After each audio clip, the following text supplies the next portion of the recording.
Hey everyone, so today this is going to be a video on how to do brows. So first there are a couple of different products that you can use for brows. You can do like Anastasia brow pencil, brow wiz, which is going to be more for definition. Anastasia is also great. The whole brand is really geared towards brows and making brows absolutely fabulous. She also has a product called the Perfect Brow Pencil.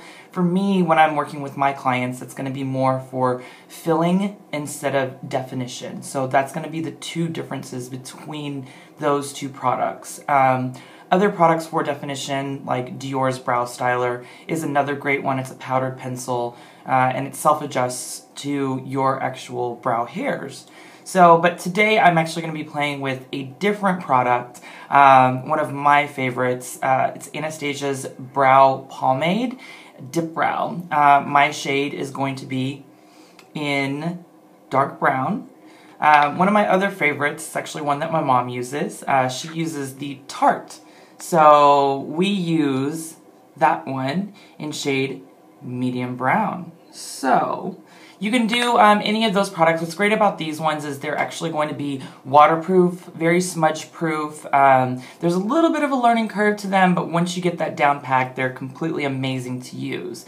So let's get started. So first what I like to do is I want to go through and highlight the bottom part of the brow. By highlighting the bottom part, what it does is it gives me the opportunity to see where my brow actually is going to start. So it takes me back to like elementary school when we had to draw within the lines. So what we're actually doing today is we're going to be drawing outside of the lines. So I'm going to go through, this is Anastasia's Brow Pencil. It is going to be in shade Base 1. This one's also great. It's actually marketed as an eyeshadow primer, but I love using it under the brow because it's perfect to kind of smudge out with your finger, or you can do a concealer brush and smudge it out and blend it towards the crease, and then it actually makes your crease look like you have a mid-tone color. So I'm going to go ahead and get started and just place that on the actual bone. So when you are actually working with your face, feel for your bone structure. Feel for different areas of your face to where you're actually going to be placing products. So for me, I can feel right in here, and notice that bone kind of follows that bridge of the nose. So whenever you're doing that, just make sure that you follow that bone, okay? So what we want to do is just start towards the front.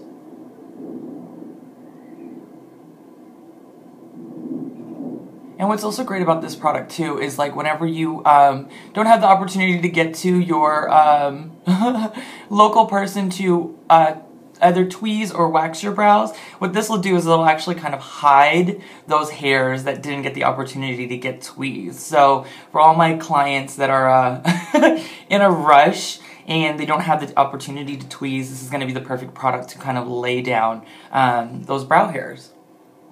So we'll just go through and do the second one. Just make sure though too here you are doing kind of like smaller strokes, and you're allowing it to clean up the under part of the brow.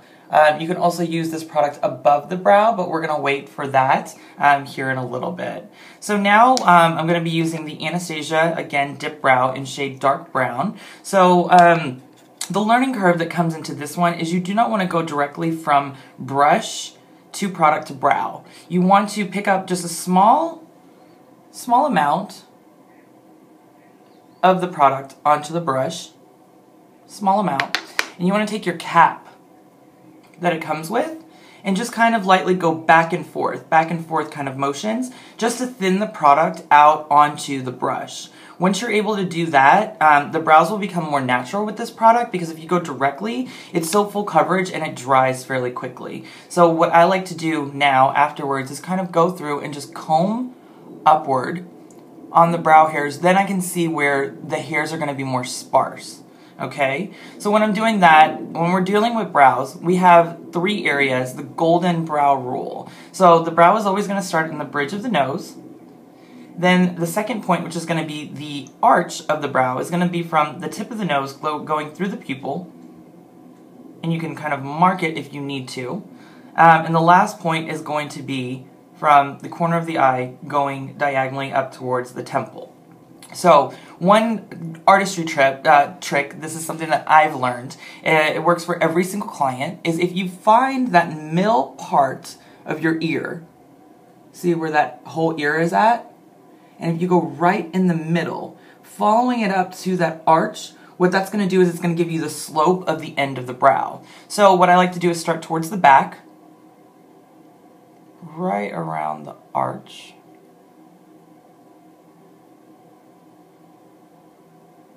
And follow down towards the ear. But remember, don't go beyond the corner of the eye. You want it to kind of stop right in there. And now what I'm doing is I'm actually working my way outward on the brow, but bringing it inward, okay?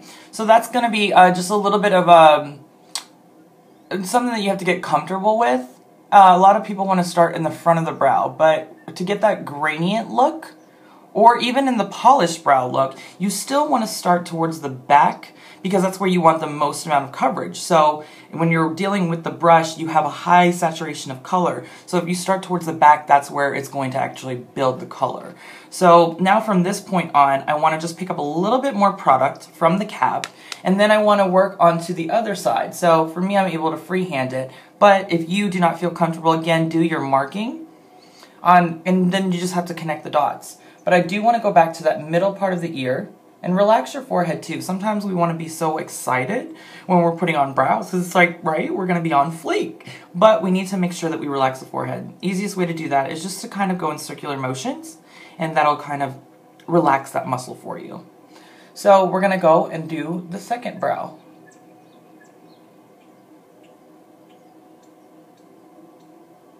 Yeah, brows are one of my favorite things to do. I get complimented on them at least 2 to 3 times. Oh my god, your brow's on fleek, your brow's on fleek. I'm like, thank you. Alright. So this brow too, my brows are not perfect. Not everybody's brow is going to be perfect. I'm yet to see someone who has perfect brows. This one is actually not as full in the front as this one is. So this one's going to get a little bit more loving right in this front area. Let me just make sure I didn't comb upward either. Perfect. So let's go through and we're just going to fill in on the bottom. The reason why I didn't go through on the other side and fill in that one completely is because you want to make sure that both of your brows are going to be very, very close to being even. Now, they're sisters, they're not twins, so they don't have to match identically, but we do want them to get as close as possible. So now that I have it to where both brows are pretty even, now I can go through and fill the top in. So what you want to do with the top is you want to follow the bottom portion, but start towards the back again. And in the back, that's where you can make that slope really nice and kind of clean, giving it a really nice point.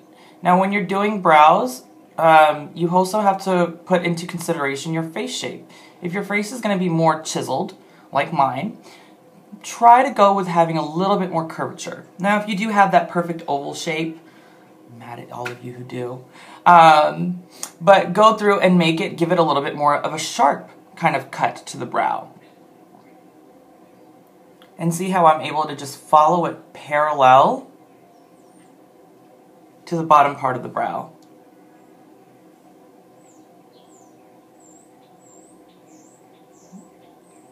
Pressure is key here too, making sure that your movements are very staccato. If you press down so hard, see I even made a little mistake.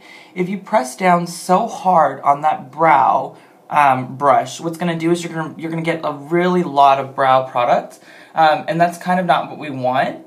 A majority of clients, they want to have more of that feathered-like brow, unless you're me. And you want that like very full coverage, boom in your face. I'm gonna scare you with my brows first. They'll enter the room before I do. So what's also great too here is I actually had a little bit of a boo-boo right in this area, and that's why I haven't kind of smudged out that eyeshadow primer slash brow highlighter quite yet. Because what I can do then is I can use it for cleanup at the very end. So now I'm just going through, and like I said, this brow needs to have a little bit more loving than the other side. So we're just going through and just being very, very, very short with it. And then what I want to do is I want to just add a little bit more coverage towards the back, since I did have to give that other, the beginning part of the brow some love-in. Perfect.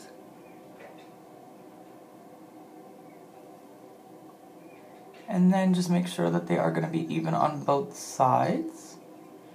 And the last little thing that you want to do, just going to clean that up, is go through on the front and now make sure that all those brow hairs, since it's a pomade, you want all your brow hairs to kind of glide in one direction, so you want to do upward and outward motions.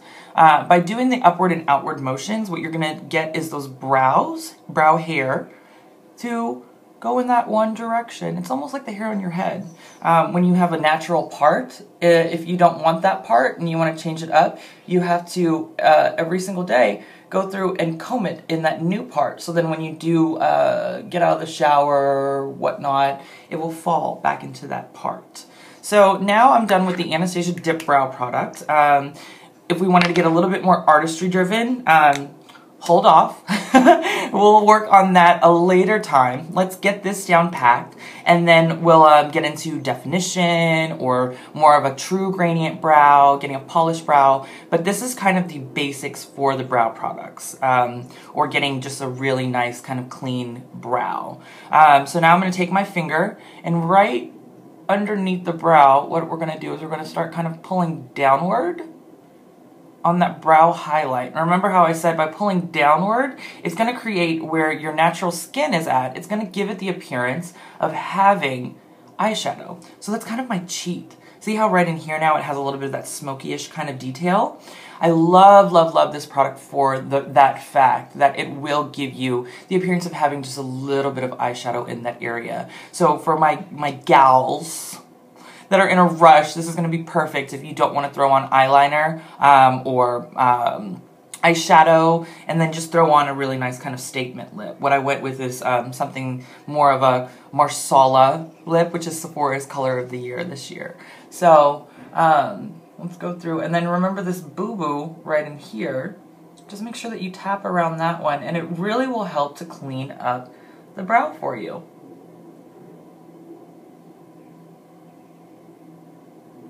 Lovely.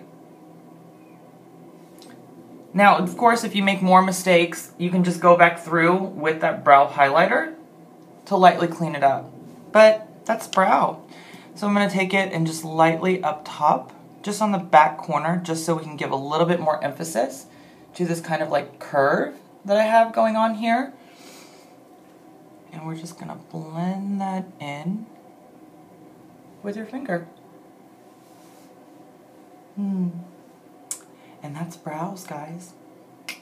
If you have any questions or any comments, definitely leave it down below, or direct message me. You can find me on Facebook at Russell Ari Adams, or Instagram. It's going to be Rusty, RRRUSTYY. Thank you guys so much for watching this video. I hope it was helpful. Let me know if there's anything else that I can do for you. Until next time.